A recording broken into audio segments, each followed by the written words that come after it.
All right, so get this. Today we're diving into Meditations by Marcus Aurelius. Oh, wow. Yeah, Marcus Aurelius, Roman emperor, writing a philosophical journal.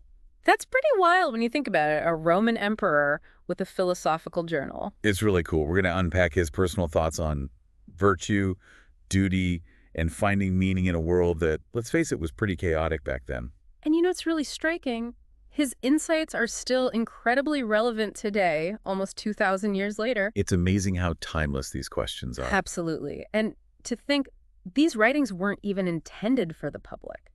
Meditations is essentially a collection of his private thoughts. So it's like we're getting this raw, unfiltered look into the mind of an emperor. Yeah. It wasn't some polished philosophical treatise, it wasn't meant to be a guide for others. It was just him wrestling with life's big questions. That makes it even more powerful, I think.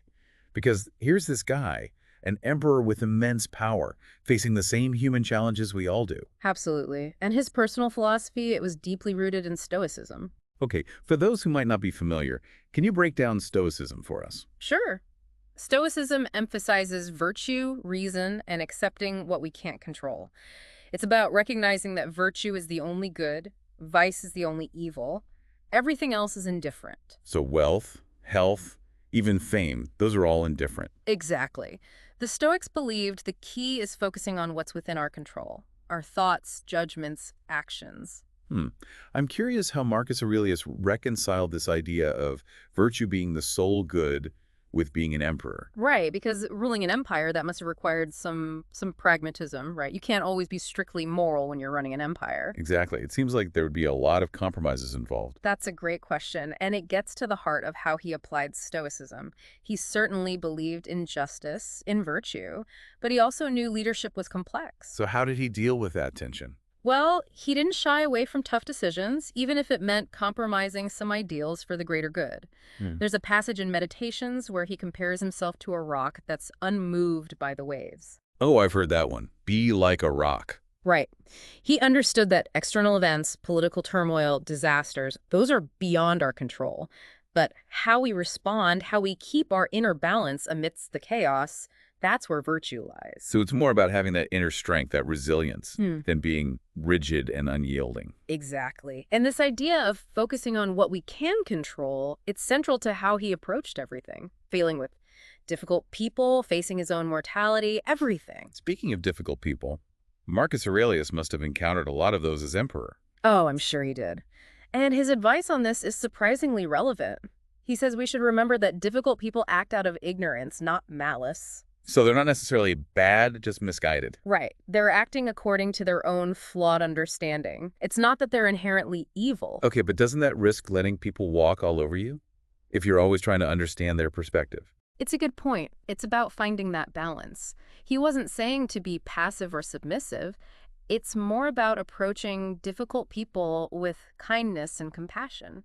So remembering our shared humanity. Yeah, exactly. Recognizing we're all flawed, we're all trying to make sense of the world. Didn't he have a daily practice to prepare himself for these encounters? He did. He would start his day by reminding himself, today I shall meet with the busybody, the ungrateful, the arrogant, the deceitful, the envious, the unsocial. Whoa, that's a lot to start your day with. It wasn't about being pessimistic. It was about being realistic. By anticipating these encounters, he could approach them with patience, detachment. It's like he was creating a mental shield, right? Right. Reminding himself not to take things personally. Precisely. And this ties back into controlling our judgments. We can't control how others behave, but we can control our reactions. We don't have to let their negativity affect our inner state. That's a really powerful concept. Mm-hmm. But it's hard to put into practice, especially when we're dealing with real-life stress. It is, and that's what makes meditation so compelling. It's a personal struggle to live up to these ideals. It's not just abstract ideals. It's putting it all into practice. Yeah. Which is always harder, right? Right. We can't know how consistently he followed his own advice, but we see glimpses of it in his actions as emperor and in what others said about him. So he was trying to walk the walk, not just talk the talk. Exactly. And that makes his insights even more impactful. It shows they're not just lofty ideals, they're principles that can be applied in the real world, even under immense pressure. And that's what we'll keep exploring.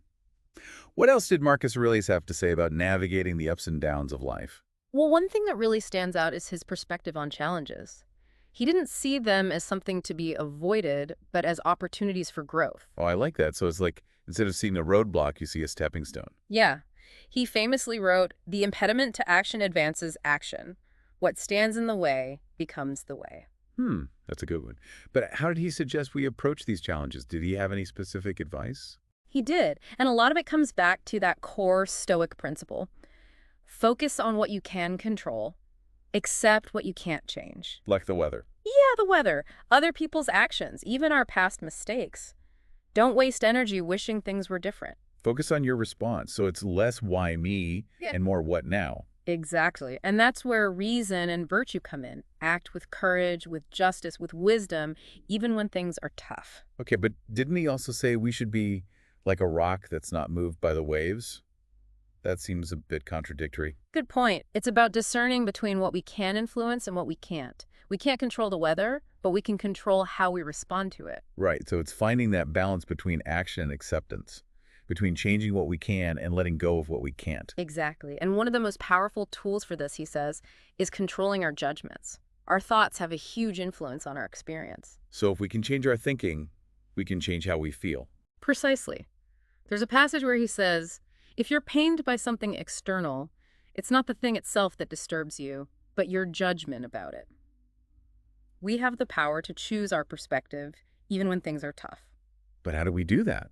It's easy to say don't let things bother you, but when you're in the middle of it, it's hard. It is, and that's what makes meditations so much more than just theory. It's a practical guide for living a better life. Okay, so let's dive into those practical tips. What did he recommend for mastering our minds, for navigating tough situations? He talks a lot about remembering the nature of the universe, like thinking about how vast it is, how everything is connected. Well, it's about getting some perspective, right? Yeah. When you realize you're just this tiny part of something so much bigger, it helps you detach from anxieties and desires that, honestly, don't really matter in the grand scheme of things. It's like when you're standing too close to a painting. You can't see the whole picture. Exactly. Marcus Aurelius was all about zooming out, seeing the bigger picture. He was also a big advocate for being present, wasn't he? Oh, absolutely. He was way ahead of his time when it came to mindfulness.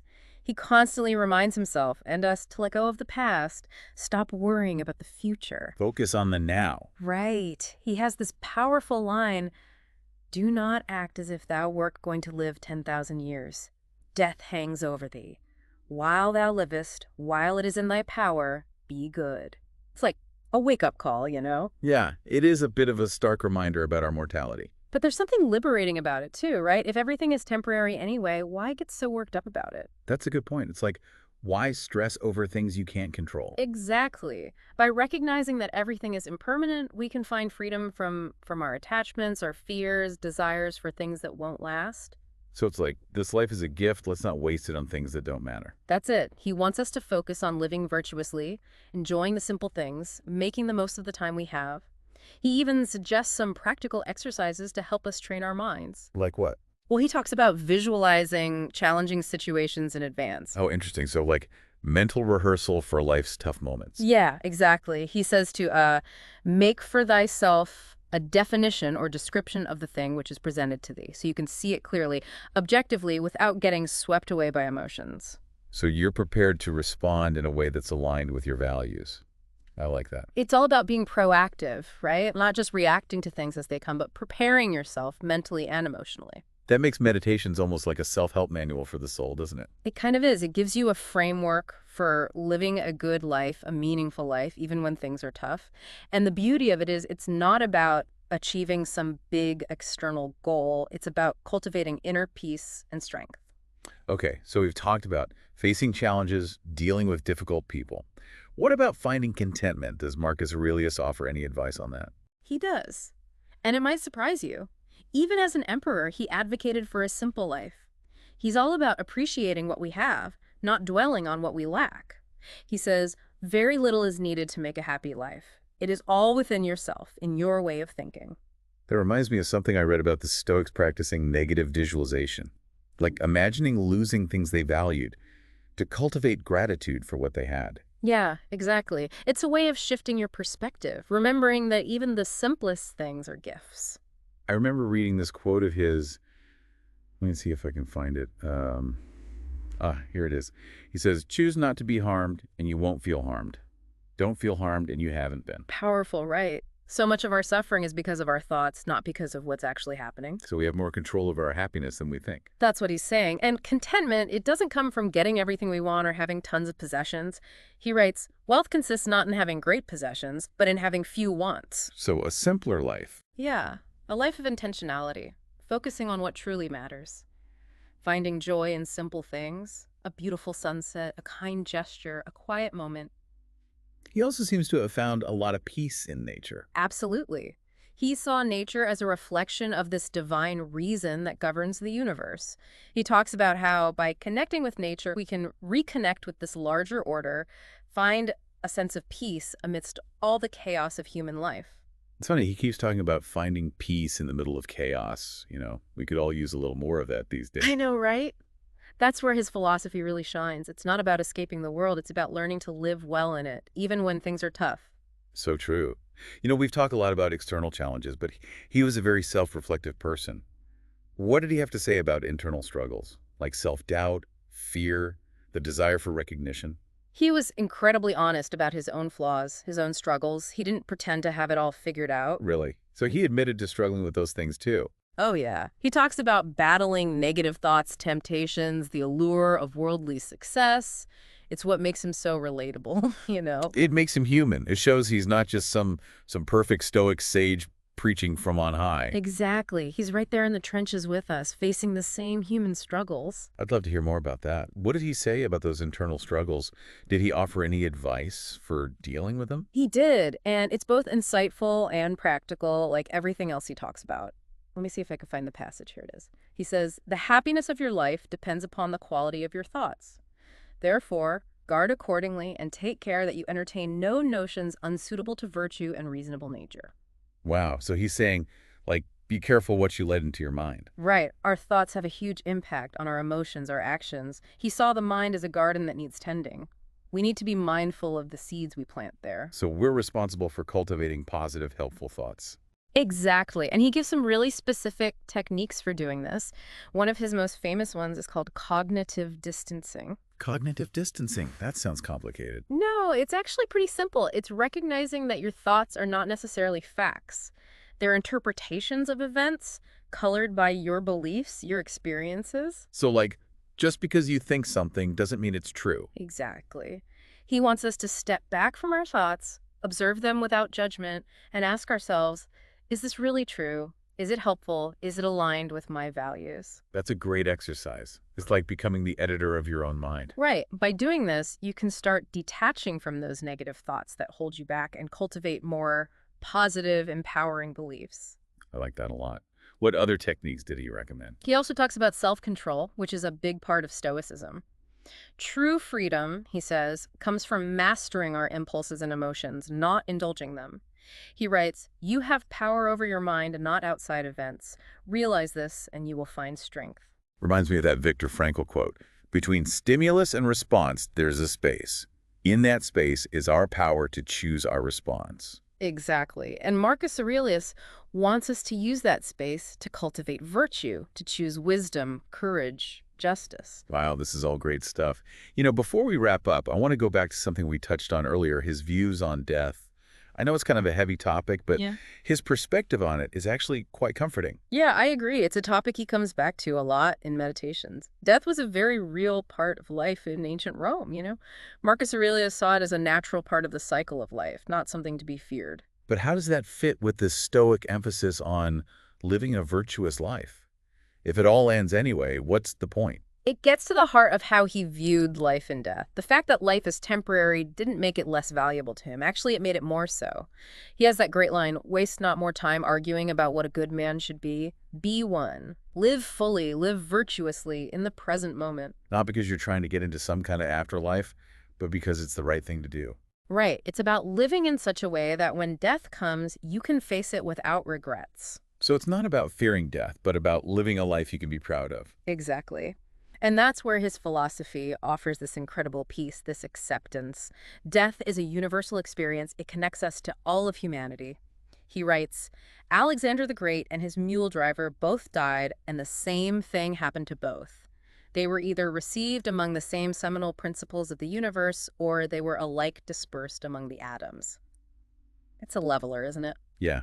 No matter what you achieve in life, we all end up in the same place. And that can be a really humbling thought. It reminds you that the things we often think are so important, wealth, fame, power, they're all temporary. What really matters is how we live, the choices we make, the impact we have on others. And knowing that we're going to die can actually be motivating, can it? It can push us to make the most of our time. Absolutely. It's like a reminder to savor each moment, to be grateful for what we have, and to try to make the world a little bit better while we're here. We've covered a lot of ground in this deep dive. Dealing with difficult people, facing challenges, even contemplating our own mortality. It's been quite a journey. And we've only scratched the surface. There's so much more to explore in meditations. That's what makes it so fascinating, right? Yeah. We're not just learning about some abstract philosophy, we're engaging with one of history's greatest thinkers. It's like having a conversation with him across the centuries, learning from his wisdom, his insights into what it means to be human. It's one thing to talk about Stoicism, but did Marcus Aurelius actually live by these principles? Did he embody these virtues, not just in his journal, but as an emperor? It's a good question. I mean, we can never truly know a person's inner motivations, but the historical record, it does give us some insights into Marcus Aurelius, the ruler. So what does it say? What kind of emperor was he? Well, he was known as a just and compassionate leader, and that's even during some really tough times. I mean, he had to deal with wars, plagues, even rebellions within the empire. Sounds pretty stressful. Yeah, not exactly a walk in the park. But throughout it all, he consistently tried to apply his Stoic principles to his leadership. He was known for his fairness, his humility. Humility. That's not a quality you usually associate with emperors. You'd think all that power would go to someone's head, right? But Marcus Aurelius, he seemed to be very aware of the trappings of power. So he didn't let it corrupt him. He was constantly reminding himself that all the external stuff, wealth, status, even the empire itself, it was all temporary, ultimately insignificant. Did he write about this struggle? Trying to balance his Stoic ideals with being an emperor? Oh, yeah. There are passages in Meditations where he talks about the importance of staying true to his principles, even when it was hard, even when he had to make compromises. He knew his thoughts, his perceptions, they shaped his reality, even amidst all the political chaos. So even as emperor, he was still working on his inner world. Always. It's like he was juggling these two roles, emperor and philosopher, all the time. And, there's this one passage, I think it really captures this. Let me see if I can find it. Here it is, he says. Dwell on the beauty of life. Watch the stars and see yourself running with them. It's beautiful, right? Yeah, it is. It's like he's finding this sense of perspective by looking at the stars, something so much bigger than himself, than all the day-to-day problems of running an empire. Right. And it wasn't just about philosophical reflection. He also tried to live by these principles. He was known for his simple lifestyle, his work ethic, his commitment to justice. That's pretty different from what we usually hear about Roman emperors. Weren't they known for their, extravagant lifestyles? Well, some of them were, for sure. But Marcus Aurelius, he was different. He could have lived a life of luxury, but he chose to live modestly. He focused on what truly mattered to him: virtue, wisdom, serving others. That's impressive. Did his Stoic principles make him a better emperor, do you think? Well, it's hard to say for sure. History is complex, right? But there's definitely evidence that his stoicism influenced his leadership. He was known for his patience, his self-control, and that ability to stay calm and decisive even in tough situations. That's a pretty valuable quality in a leader, especially an emperor facing constant threats. He also implemented some pretty forward-thinking social reforms, right? He did. He established programs to help orphans and the poor. He made the legal system fairer. He promoted education and culture throughout the empire. These actions show that he really cared about his people's well-being. It wasn't just about holding on to power. That's a great example of how Stoic principles can be put into action. It's not just about ideas, it's about living in a way that reflects your values. Exactly. And that's really the heart of Marcus Aurelius's legacy. He was this philosopher emperor who tried to apply his principles to the real world, to leadership, to the challenges of being human. This has been a great deep dive, I have to say. I feel like I have a much better understanding of Marcus Aurelius and the power of Stoicism. What's the one key takeaway you hope listeners will get from our exploration of Meditations? I hope they come away with a sense of hope, of possibility, Marcus Aurelius's life, his writings, they show us that it's possible to live a good life, a meaningful life, even when things are tough. Hmm. We have more control than we realize. Even in the face of adversity, we can choose how we respond, we can cultivate inner strength, we can find fulfillment. That's a powerful message, and it's one that's relevant for everyone, no matter who you are or what you're going through. Absolutely.